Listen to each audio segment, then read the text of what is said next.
नमस्कार, बहुत स्वागत है आपका प्राइम टाइम में। मैं हूं रीनू। 2020 में लगे बड़े झटके के बाद ग्वालियर, चंबल और उससे सटे जिस इलाके में कांग्रेस अपनी जमीन मजबूत करने में लगी है, वहां कांग्रेस में फिर बड़ी दरार उभरी है। केंद्रीय मंत्री ज्योतिरादित्य सिंधिया की मौजूदगी में बमौरी इलाके में एक साथ 800 कांग्रेस कार्यकर्ताओं ने बीजेपी की सदस्यता ले ली है। बीजेपी में शामिल होने के बाद सिंधिया की तरफ से कांग्रेस को दिए जा रहे ये झटके क्या 2023 तक इसी तरह जारी रहेंगे? चिंतन बैठक के बाद गुजरात से लेकर पंजाब और एमपी में पार्टी में हो रहे इन छोटे बड़े लीकेज को सुधारने कांग्रेस की क्या तैयारी है?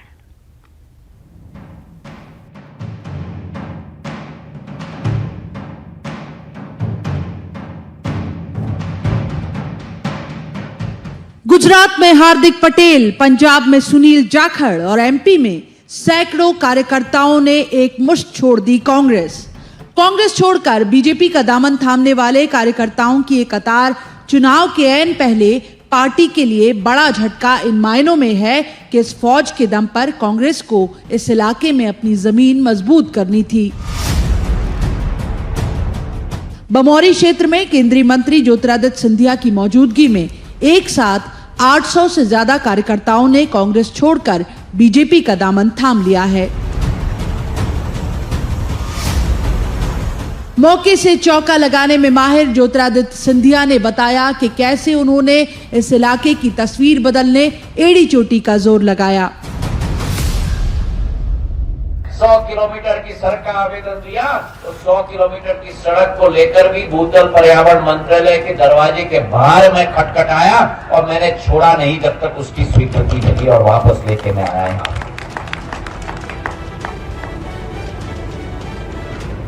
ये स्थिति होती थी कि कोई रिश्ता या न देना नहीं चाहता था।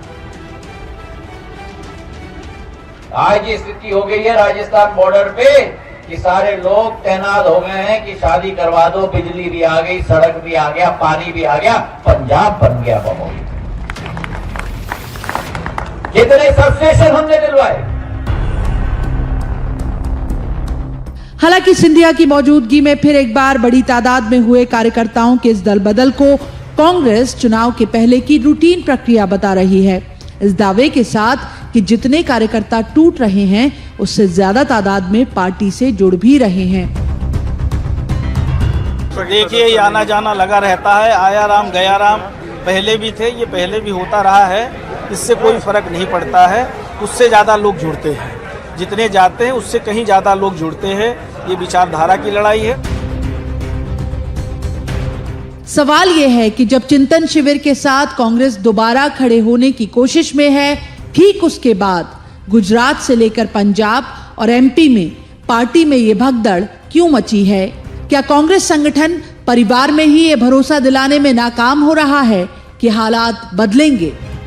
गुना में विजय जोगी, भोपाल में अनुराग श्रीवास्तव के साथ bureau report, news 18 Madhya Pradesh, Chhattisgarh.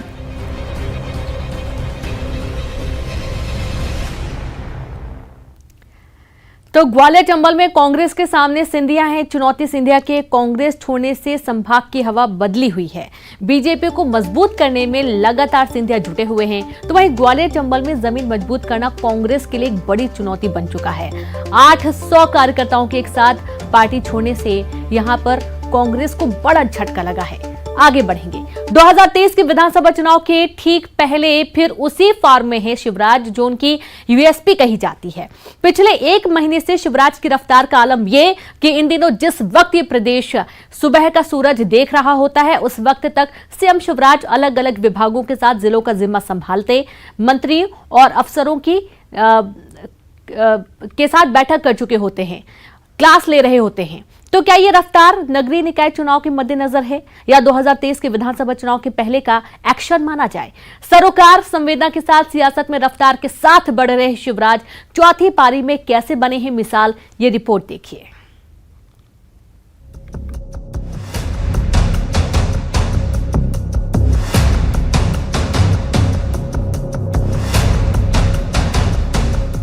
चौथी पारी की शिवराज का एक्शन बुलडोजर से लेकर सुबह सवेरे से शुरू हो जाने वाली मैराथन बैठकों में भी दिखाई दे रहा है। सुबह 6:30 बजे बुलाई गई भिंड और सीधी जिले की बैठक, भिंड में पेयजल आपूर्ति को लेकर कलेक्टरों को नसीहत भी दी गई और सीएम हेल्पलाइन में टॉप 5 से टॉप 2 में पहुंचने पर भिंड को बधाई भी।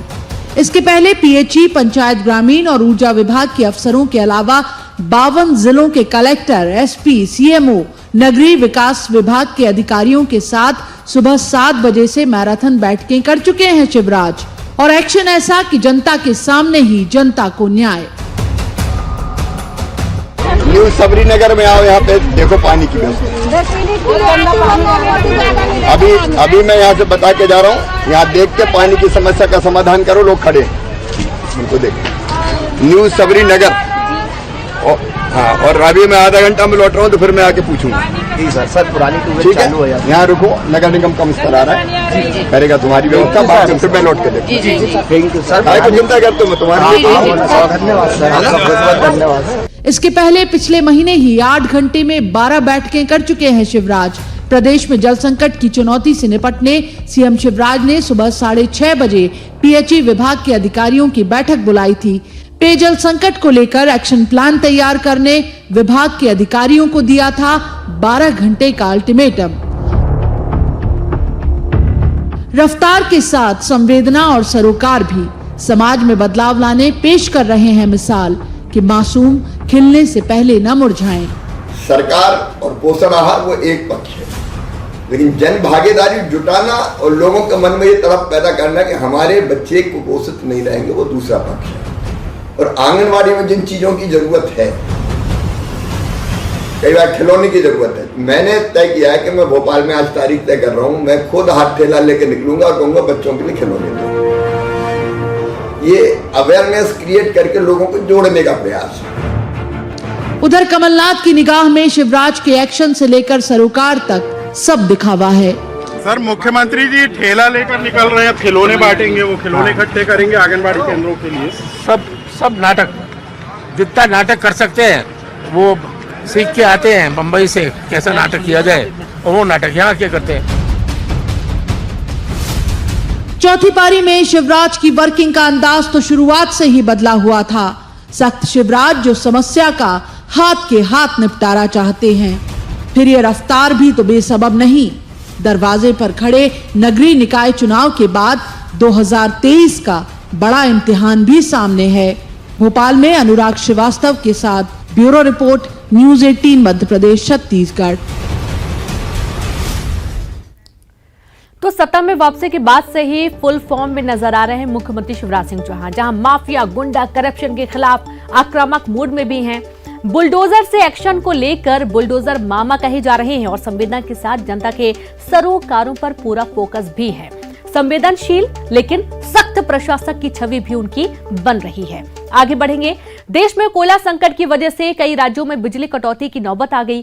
कोयले की आपूर्ति के लिए रेलवे दिन रात कोयला सप्लाई कर रहा है, लेकिन इस देशव्यापी समस्या के बीच छत्तीसगढ़ में मौजूद एशिया के सबसे बड़े कोल माइंस गेवरा में सैकड़ों लोग और गाड़ियों से खुल्लम खुल्ला कोयले की चोरी का सनसनीखेज वीडियो सामने आया। उधर ये वीडियो सामने आने के बाद छत्तीसगढ़ की सियासत तेजी से गर्मा गई। बीजेपी ने मामले की जांच सीबीआई से कराने की मांग की है, तो वहीं राज्य भी मामले की जांच में जुट गई है।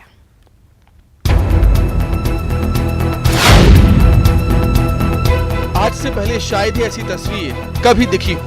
एक या दो नहीं बल्कि सैकड़ों हजारों लोग खुल्लम खुल्ला कोयले की चोरी में शामिल। जी हां, दावा किया जा रहा है कि ये वीडियो एशिया की सबसे बड़ी कोल माइंस गेवरा का है। छत्तीसगढ़ के कोरबा जिले में मौजूद गेवरा माइंस पूरी दुनिया में मशहूर है। इस वीडियो में देखा जा सकता है कि कैसे गेवरा माइंस में धड़ल्ले से कोयला चोरी हो रहा है। वीडियो में ओपन कास्ट माइंस में बड़ी संख्या में लोग बोरियों में कोयला लेकर जाते हुए नजर आ रहे हैं। इसके अलावा SCCL की बड़ी बड़ी गाड़ियां भी उसी रास्ते से गुजर रही हैं। ये खदान SCCL का है, जहां केंद्रीय सुरक्षा बलों का पहरा है। लेकिन हैरत की बात है कि माइंस में कोयला चोरी रोकने वाला कोई नजर तक नहीं आ रहा। इस मामले को लेकर अब सूबे में सियासत तेज हो गई। बीजेपी का आरोप है कि बिना संरक्षण के ऐसा मुमकिन नहीं। पार्टी ने सीबीआई जांच की मांग की। इसकी सीबीआई की जांच होनी चाहिए और सीबीआई शायद जांच करे तो पूरे मामले का पर्दाफाश होगा। देखो, इतना बड़ा जब चोरी होगा तो केवल नीचे स्तर के लोग चोरी करके ले जाए, मुझे नहीं लगता। जब तक बड़े लोग उसमें मिले ना हो, जब तक उनका संरक्षण ना हो, और ऐसे संरक्षण जब प्राप्त लोग होंगे तो राजस्व की हानि अरबों रुपए की होगी, और जो हो रही है ब्रेक लगनी चाहिए। कांग्रेस इसे सामूहिक कोयला चोरी नहीं मान रही। कांग्रेस ने बीजेपी पर पलटवार भी किया। कांग्रेस ने कहा कि एससीएल की खदानों की जिम्मेदारी केंद्रीय सुरक्षा बलों की भी है। हालांकि कांग्रेस ने कहा कि पुलिस भी इसके लिए जवाबदेह है और इसकी जांच की जा रही है। हम लोगों ने भी देखा गेवरा माइंस का वीडियो वायरल किया गया है और प्रशासन ने बड़ी संजीदगी के साथ इसको गंभीरता से लिया है। हमारे अधिकारियों ने इसमें जांच का भी आदेश दिया हुआ है, लेकिन कुछ मीडिया ने इसको, ये जो वीडियो वायरल हुआ है उसको फर्जी भी बता रहे हैं। कि जांच के बाद ही स्पष्ट हो पाएगा। और आदरणीय धर्मलाल जी कौशिक इसकी बड़ी जांच की अगर मांग कर रहे हैं तो कोल माइंस, इसकी सिक्योरिटी की जवाबदारी तो केंद्र सरकार की, तो उनको ये मांग तो केंद्र सरकार को प्रेषित करना चाहिए। सवाल यह है कि इतनी बड़ी संख्या में लोगों को खदान में घुसने से सुरक्षा बलों ने क्यों नहीं रोका? क्या केंद्रीय सुरक्षा बलों और जिला पुलिस में तालमेल की कमी है? क्या एससीएल ने कभी ऐसी चोरी की शिकायत की है? अगर शिकायत की है तो पुलिस ने क्या एक्शन लिया? साथ ही सबसे बड़ा सवाल कि चोरी का कोयला कौन खरीद और बेच रहा है, और क्या इसमें एससीएल के किसी अधिकारी या कर्मचारी की मिलीभगत है?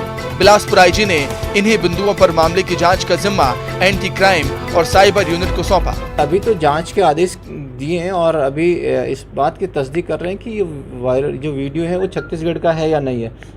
यदि ये आएगा कि छत्तीसगढ़ का ही है तो फिर जांच के जो बिंदु उसमें दिए हैं जो जांचकर्ता अधिकारी उस पर तय करेगा। फरवरी मार्च महीने में हमने एक मीटिंग ली थी जिसमें एससीएल और सीआईएसएफ को यह निर्देश दिया था कि जितने भी कोल माइन हैं आप उनकी सिक्योरिटी ट्रेंचिंग और साथ ही बार फेंसिंग से करिए। लेकिन मैं यहाँ आके देख रही हूँ कि ट्रेंचिंग तो यहाँ कहीं भी नहीं है। ये आमगांव का एरिया है, आप खुद ही देख सकते हैं वीडियो से। हमने अभी जेसीबी बुलवा के जो है हम ट्रेंचिंग करा रहे हैं और बार्ब्ड वायर फेंसिंग करके यहाँ एक जो है पोस्ट बनाने के लिए मैंने पूर्व में भी निर्देशित किया था कि जहाँ से जो है ट्रेसपास होता है, तो ये पूरी जिम्मेदारी सीआईएसएफ की है। फिलहाल इस मुद्दे पर सियासत तेज होती जा रही है। कांग्रेस सरकार पर बीजेपी ने कोल माफिया को संरक्षण देने का आरोप लगाकर हमला बोल दिया। Bureau report, news 18। तो माइंस में बड़े पैमाने पर कोयला चोरी का वीडियो वायरल हो रहा है और दावा ये किया जा रहा है कि वीडियो गेवरा कोल खदान का है। एससीएल संचालित करता है गेवरा माइंस, सीआईएसएफ की है सुरक्षा। अभी पुष्टि नहीं हुई है कि वीडियो गेवरा माइंस का ही है। कांग्रेस पर कोल माफिया को संरक्षण का आरोप भी बीजेपी लगातार लगा रही है और इसको लेकर सियासत भी लगातार हो रही है। चलिए अब आगे बढ़ेंगे, बात करेंगे कांग्रेस महासचिव प्रियंका गांधी को छत्तीसगढ़ से राज्यसभा में जाने की चर्चाओं के बीच सूबे में सियासत तूफान पर है। चुनावी सीजन में तलाश मुद्दों की है और विपक्ष को लग रहा है कि वो इसे मुद्दा बना सकती है। जी हां, मुद्दा स्थानीय और बाहरी का। बीजेपी का सवाल है कि कांग्रेस सूबे से किसी स्थानीय व्यक्ति को भेजने के बजाय क्यों किसी बाहरी को भेजना चाहती है। कांग्रेस का मानना है कि बीजेपी की राज्य में इतनी हैसियत नहीं बची कि वो ऐसे सवाल उठाए। हालांकि इतना तय है कि बीजेपी स्थानीय के मुद्दे पर कांग्रेस को घेरने में कोई कसर नहीं छोड़ेगी।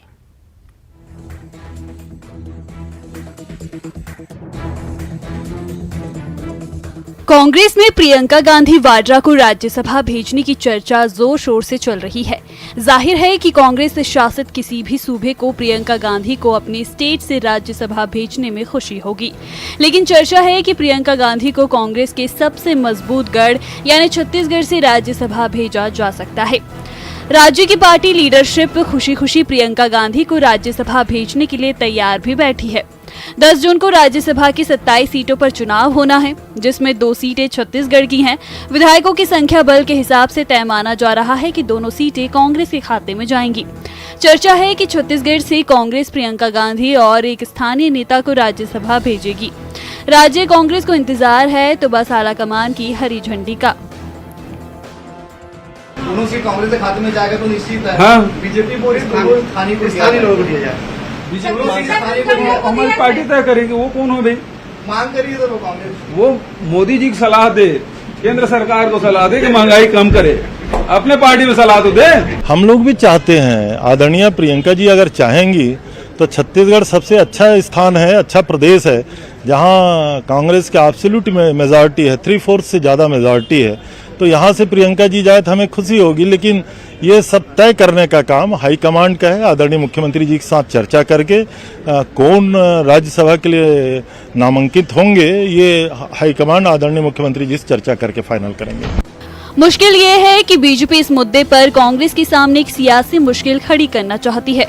बीजेपी का कहना है कि जब रायपुर के इंदिरा गांधी कृषि विश्वविद्यालय में कुलपति की नियुक्ति के मामले में कांग्रेस ने स्थानीय व्यक्ति की मांग को लेकर आवाज बुलंद की थी, ऐसे में कांग्रेस क्यों किसी बाहरी व्यक्ति को राज्यसभा भेजना चाहती है?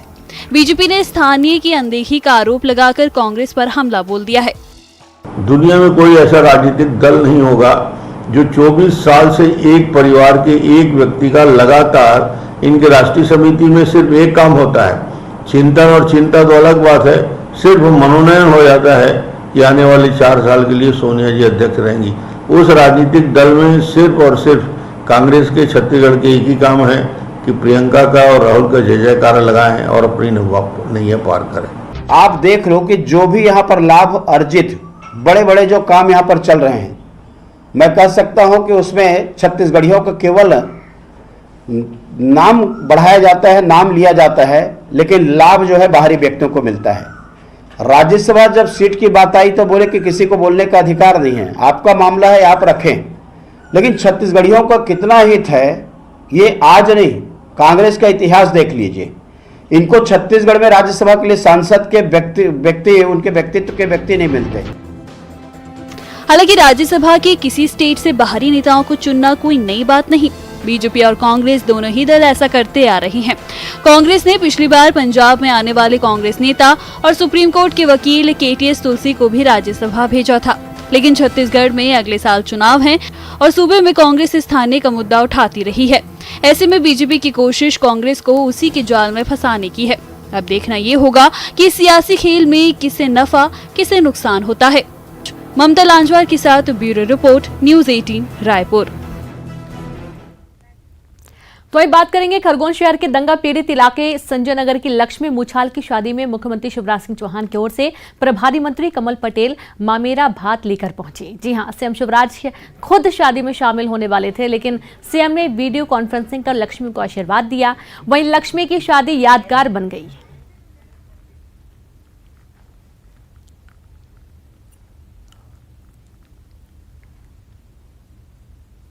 दंगा पीड़ित भाई बहनों को पहले ही वितरित कर चुके हैं, उसमें लगभग 71 लाख रुपए की ये राशि और जुड़ रही है।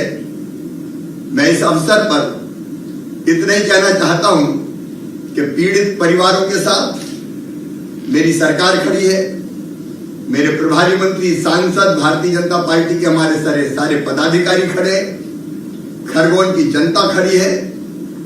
हम नुकसान की भी भरपाई करके आपकी जिंदगी की गाड़ी को पटरी पर लाने का भी काम कर रहे हैं, और जिनने गड़बड़ की उनसे भी वसूली होगी, उसकी भी चिंता मत करना।